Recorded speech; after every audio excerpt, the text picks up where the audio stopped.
जय श्री महाकाल। हर हर हर महादेव। दोस्तों, तो आज मैं आपके सामने जो हूँ गजासुर की कथा रखने जा रहा हूँ। गजासुर कौन था? महिषासुर का पुत्र गजासुर था। तो सनत कुमार जी कह रहे हैं कि शशि मौली द्वारा जो है दानवराज गजासुर के संहार की कथा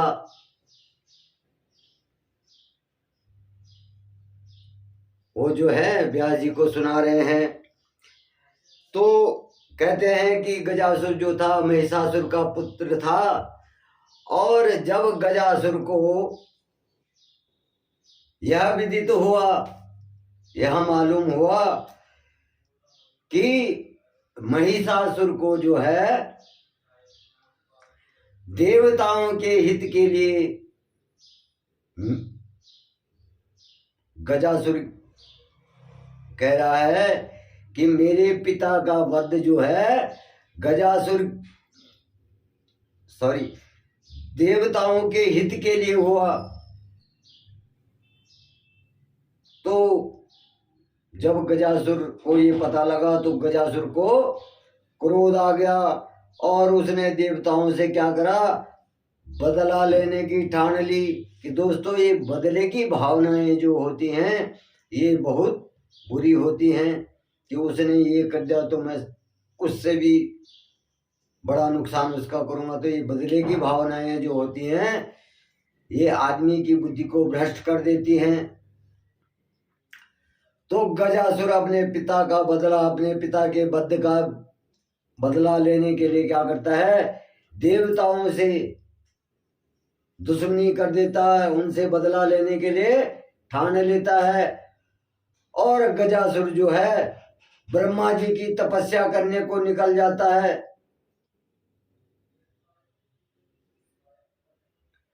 अब जब गजासुर ब्रह्मा जी की तपस्या करता है तो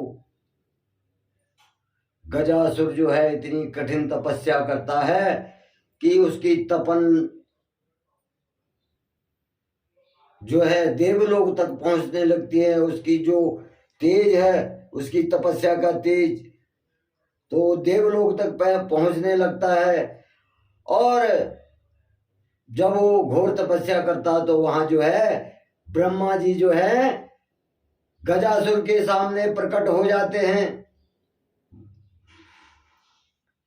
अब जब गजासुर के सामने ब्रह्मा जी प्रकट हो जाते हैं तो ब्रह्मा जी उससे कहते हैं कि हे पुत्र गजासुर, हे भक्त गजासुर, मैं तुम्हारी तपस्या से अति प्रसन्न हूं। मांगो, क्या वर मांगना चाहते हो? तो तब गजासुर कहता है कि हे ब्रह्मदेव, हे जगत पिता, अगर आप मेरी तपस्या से प्रसन्न हैं, मेरी भक्ति से प्रसन्न हैं, तो मुझे क्या करिए, अजय बनाइए। और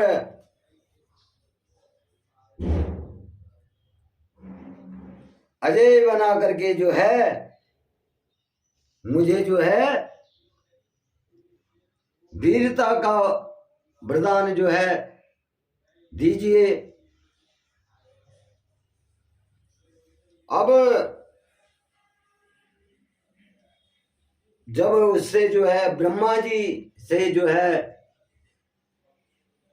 उसका मन इच्छित वरदान मिल जाता है तो वो प्रसन्नता पूर्वक अपने राज्य की ओर लौट जाता है। और जब वो अपने राज्य की ओर लौटता है तो वो जो है देवताओं को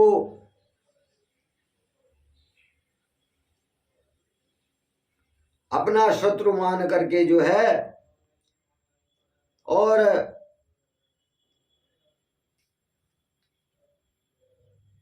सभी जगह जो है सभी तीनों लोगों पर आक्रमण करके वहां पर जो है तीनों लोगों को विजय प्राप्त कर लेता है। अब इस जब वो जीत कर आता है तो वो सभी को जीत कर जब आता है सभी के बल का हरण कर लेता है वो, और वो जो है पृथ्वी पर रहने वाले सभी ऋषि मुनि तपस्वी साधु संत और ब्राह्मणों को भी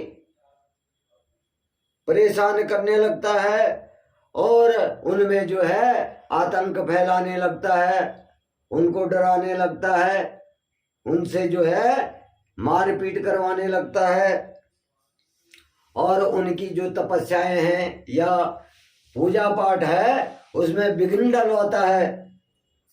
अब जब गजासुर ने इतना आतंक जो है तीनों लोकों में मचा दिया तो सभी देवता मिलकर के क्या करते हैं, भगवान महाकाल के पास चले जाते हैं और भगवान महाकाल की तपस्या करने लगते हैं, उनकी पूजा अर्चना उनसे प्रार्थना करने लगते हैं कि हे भगवान महादेव, हे प्राणदाता, हे भक्त वत्सल, आप हमारी रक्षा कीजिए। गजासुर ने जो है तीनों लोकों में आतंक मचा दिया है और जो ऋषि मुनि तपस्वी तप कर रहे हैं, यज्ञ कर रहे हैं, उनको यज्ञ करने नहीं दे रहा है और उनसे जो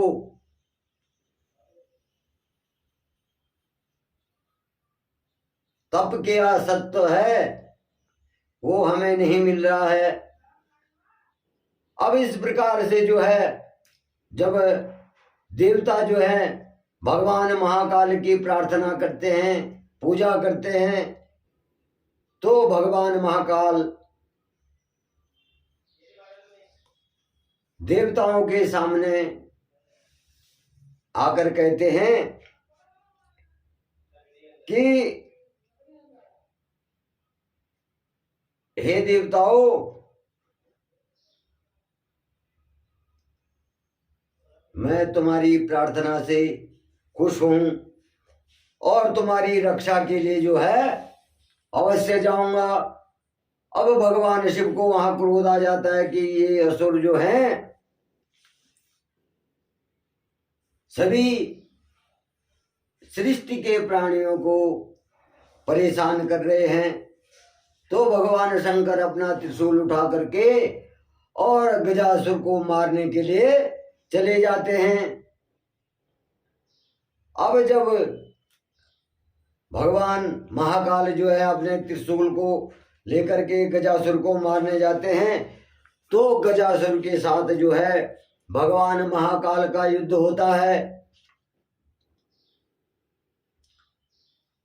गजासुर से महाकाल का युद्ध होता है और भगवान महाकाल जो है अपने त्रिशूल का प्रहार जो है गजासुर पर कर देते हैं और भगवान महाकाल का जो त्रिशूल है उसका प्रहार जब उसके शरीर को भेदता है और भगवान शिव क्या करते हैं, उस त्रिशूल से ही अपने त्रिशूल से गजासुर को उठा लेते हैं। अब जब गजासुर अपना अंत देखता है कि अब मैं भगवान महाकाल के हाथों बचने वाला नहीं हूं, तो वो भगवान शिव से प्रार्थना करने लगता है, उनका ध्यान करने लगता है और कहता है, हे देवादिदेव महादेव, आप भक्तों के भक्त वत्सल हैं, भक्तों की रक्षा करने वाले हैं और अपने भक्तों पर हमेशा प्रसन्न रहते हैं। तो हे प्राणदाता, मेरे प्राणों की रक्षा कीजिए, मुझे भी क्षमा कीजिए। तो जब गजासुर जो है भगवान महाकाल की प्रार्थना उस त्रिशूल पे लटक के करता है तो भगवान महाकाल जो है उस पे प्रसन्न हो जाते हैं। तो भगवान महाकाल जब प्रसन्न होते हैं तो कहते हैं, हे गजासुर मांगो, क्या मांगना चाहते हो, मैं तुम्हारी इच्छा को अवश्य पूर्ण करूंगा। तो गजासुर जो है अपने प्राणों की भीख नहीं मांगता है। गजासुर कहता है, हे भगवान, हे शंभो, हे कैलाशपति, आप जो हैं मेरे शरीर के इस चर्म को धारण करें। गज माने हाथी होता है दोस्तों, तो गजासुर इसीलिए दानव था, हाथी के समान। तो वो कहता है कि आपके त्रिशूल ने जब जो है मेरे शरीर को भेद दिया है, स्पर्श कर दिया है, तो मेरा ये शरीर जो है पुण्य हो गया है, पवित्र हो गया है। और हे भगवान, हे महाकाल, आप जो है मेरे इस चर्म को धारण करें और मैं जो हूं कृत्तिवासा नाम से जो हूं विख्यात हूं। मेरा नाम आज से जो है कृत्तिवासा पड़े। तो जब इस प्रकार से जो है गजासुर ने भगवान महाकाल से प्रार्थना की तो भगवान महाकाल ने तथास्तु कह करके और उसे कहा कि हे गजासुर, आज से तुम काशी नगरी में जो है कृत्तिवासेश्वर, कृत्तिवासेश्वर लिंग से जो है प्रसिद्ध होंगे। उसमें मेरा निवास होगा और तुम जो है कृत्तिवासेश्वर लिंग से काशी में प्रसिद्ध होंगे। और जो भी मनुष्य जो है तुम्हारे इस नाम से विख्यात लिंग की पूजा अर्चना करेगा, कृत्तिवासेश्वर लिंग की पूजा अर्चना करेगा, तो उसे जो है फल की प्राप्ति होगी। और तुम्हारे दर्शनों से जो है तुम्हारे इस लिंग के दर्शन, जो तुम्हारे नाम से लिंग है, इस नाम के दर्शन से मोक्ष की प्राप्ति होगी, मुक्ति की प्राप्ति होगी, मोक्ष की प्राप्ति होगी। और यह कह करके भगवान शिव ने जो है गजासुर का चर्म, गजासुर की जो खाल है वो पहन ली और उसे ओढ़ करके भगवान शिव ने स्वयं जो है कृत्तिवासेश्वर लिंग की स्थापना करी। काशी में जाकर के कृत्तिवासेश्वर लिंग की स्थापना करी। कैसे? गजासुर के चर्म को ओढ़ करके, खाल को, गजासुर की खाल को पहन करके जो है कृत्तिवासेश्वर लिंग में वहां जो है प्रकट हुए। और यह देख करके जब कृत्तिवासेश्वर लिंग में जो है भगवान महाकाल प्रकट हुए तो सभी देवगण, ऋषिगण, मनुष्यगण, ब्राह्मण आदि जो भी इस पृथ्वी पर थे या स्वर्ग में थे, तीनों लोकों में जो है प्रसन्नता की लहर फैल गई और सभी महाकाल की स्तुति करने लगे। देवताओं ने जो है कृत्तिकेश्वर लिंग पर जो है पुष्प वर्षा की और वेदाचार्यों ने जो है भगवान महाकाल के लिंग की जो है पूजा अर्चना कृत्तिकेश्वर लिंग के रूप में काशी में की। तो जय श्री महाकाल, हर हर महादेव। आज दोस्तों मैंने आपको गजासुर की छोटी सी कथा सुनाई और किस प्रकार से भगवान महाकाल ने जो है अपने भक्त गजासुर को, भगवान महाकाल छोटी सी आराधना से, आपके सच्चे मन से जो आराधना करता है, भगवान का स्मरण करता है, तो भगवान महाकाल उस पर प्रसन्न हो जाते हैं। अपने भक्तों की छोटी सी प्रार्थना पर ही भगवान महाकाल उनके कष्टों को दूर कर देते हैं। तो कल की कथा दोस्तों दुंदवी नाम के दैत्य की वध की कथा मैं आपके सामने रखूंगा। तो उसका पूरा नाम क्या होता है? दुंदवी निरह्राद।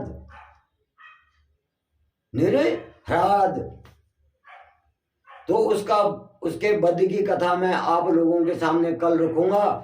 और दोस्तों जो भी बोलने में या जितना भी जो भी मेरी वक्तव्य करने का जो प्रयोग है, उसमें कहीं पे अगर त्रुटि होती है, कहीं पे अगर